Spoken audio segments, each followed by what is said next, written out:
चार दोस्त स्कूल में पढ़ते थे। एक दिन उन्होंने फैसला किया कि वे रेस्टोरेंट जाएंगे, साथ में बैठकर खाना खाएंगे और बातें करेंगे। वे एक छोटे से रेस्टोरेंट में गए, खाना ऑर्डर किया और हंसी मजाक के साथ अपनी दोस्ती के लम्हों का आनंद लेने लगे। बातों बातों में उन्होंने एक निर्णय लिया। आज के बाद वे ठीक 40 साल बाद इसी जगह मिलेंगे। वे तब तक अपने अपने करियर में व्यस्त रहेंगे और सफलता हासिल करेंगे। शर्त यह थी कि जो सबसे देर से पहुंचेगा वही पूरे खाने का बिल चुकाएगा। समय बीतता गया। चारों दोस्त अपनी अपनी जिंदगी में आगे बढ़ गए। कोई बिजनेसमैन बना, कोई वकील, कोई जज और कोई अध्यापक। सभी अपने कार्य क्षेत्र में सफलता की ऊंचाइयों को छूने लगे। 40 साल बाद अब वह छोटा सा रेस्टोरेंट एक भव्य 5 स्टार होटल बन चुका था और वहां काम करने वाला एक साधारण वेटर अब उस होटल का मालिक बन चुका था। वह भी उस दिन का इंतजार कर रहा था। समय आया और पहले एक दोस्त पहुंचा, फिर दूसरा, फिर तीसरा। वे एक दूसरे से मिलकर बेहद खुश हुए, लेकिन चौथा दोस्त अभी तक नहीं आया था। थोड़ी देर बाद होटल के रिसेप्शन पर फोन आया।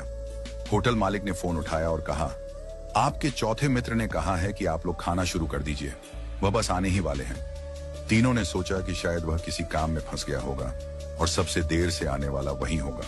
उन्होंने भोजन किया, पुरानी यादें ताजा की, अपनी अपनी जिंदगी के अनुभव बांटे।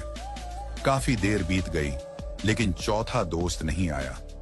जब बिल मंगवाने का समय आया तो होटल मालिक ने कहा, बिल पहले ही चुका दिया गया है। तीनों हैरान हुए। किसने? होटल मालिक ने जवाब दिया, आपके मित्र ने। थोड़ी देर बाद जब वे जाने लगे तभी होटल के बाहर एक सरकारी गाड़ी आकर रुकी। गाड़ी से शहर के कलेक्टर उतरे। कलेक्टर ने तीनों दोस्तों के पैर छुए और कहा, अंकल नमस्ते। तीनों हैरान रह गए। ये कौन है और हमारे पैर क्यों छू रहा है? कलेक्टर ने नम आंखों से कहा, मैं आपके चौथे मित्र का बेटा हूं। तीनों अवाक रह गए।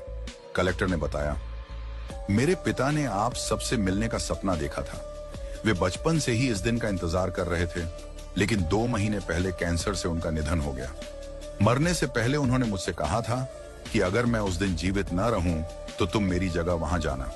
उन्होंने कहा था, मैं सबसे ज्यादा देर से आऊंगा, इसलिए बिल भी मैं ही चुकाऊंगा। ये सुनकर तीनों दोस्तों की आंखें भर आईं।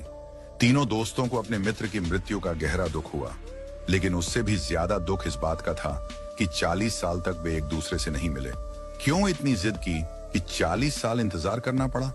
क्या फायदा ऐसी शर्त का जो दोस्ती से ज्यादा महत्वपूर्ण हो गई? आज हम भी अपनी जिंदगी में यही गलती कर रहे हैं। हम अपने परिवार, रिश्तेदारों और दोस्तों से मिलने का समय नहीं निकालते।